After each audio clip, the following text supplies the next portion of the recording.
ఫిబ్రవరి 7వ తేదీన హైదరాబాద్లో నిర్వహించే లక్ష డప్పులు వేల గొంతుల మహాసభకు మాదిగలు పెద్ద సంఖ్యలో హాజరు కావాలని ఎంఆర్పీఎస్ వ్యవస్థాపకులు మందకృష్ణ మాదిగ పిలుపునిచ్చారు. భువనగిరి పట్టణంలో బాబు జగజీవన్ రావు చౌరస్తాలో నిర్వహించిన కార్యక్రమానికి హాజరైన ఆయన ఎస్సీల వర్గీకరణపై సుప్రీంకోర్టు ఇచ్చిన తీర్పును రాష్ట్ర ప్రభుత్వం అసెంబ్లీలో తీర్మానం చేసి వెంటనే అమలు చేయాలని డిమాండ్ చేశారు. ఇక మాలలను కాంగ్రెస్ పార్టీ పెంచి పోషిస్తుందని, ఆ పార్టీలో ఎక్కువగా పదవులు పొందిన వారు మాలలేలని అన్నారు.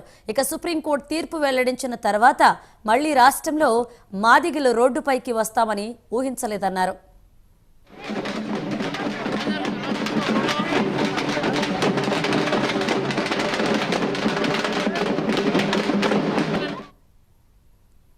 చిన్న సూపు ఉండే కానీ మాదిగ దండోరు వచ్చినాక తలెత్తుకొని తిరిగే కాడికి వచ్చాం. అంటే చెప్పుకోనంత వరకు నిన్ను చిన్న సూపు చూశారు, నువ్వు కులమేందో చెప్పుకున్నాకనే నిన్ను గౌరవించడం నేర్చారు. అవును, డప్పు పట్టుకోవడానికి ఎందుకు సిగ్గు బాధ? మనకు తరతరాలుగా మన తాత ముత్తాతలు వాళ్ళ ముత్తాతలు ఈ డప్పును పట్టుకొని సమాజానికి సేవ చేయలేదా? ఆ డప్పు కొట్టి పొట్టను నెప్పుకోలేదా? అది మన వాయిద్యం కాదా? ఆ వాయిద్యాన్ని పట్టుకోవడానికి ఎందుకో ఇబ్బంది మీకు?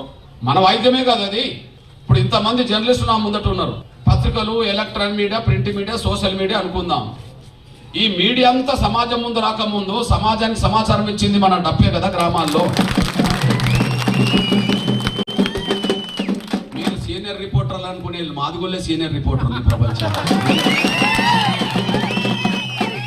ఈ ప్రింట్ మీడియా, ఈ ఎలక్ట్రానిక్ మీడియా, ఈ సోషల్ మీడియా రాకముందు గ్రామాల్లో ప్రభుత్వ కార్యక్రమాలు కావచ్చు, ఇంకేదైనా కావచ్చు, సమాచారం ఇవ్వాలంటే మేము వేసిన డప్పుతోటే గ్రామాల్లో అందరికీ తెలిసేది.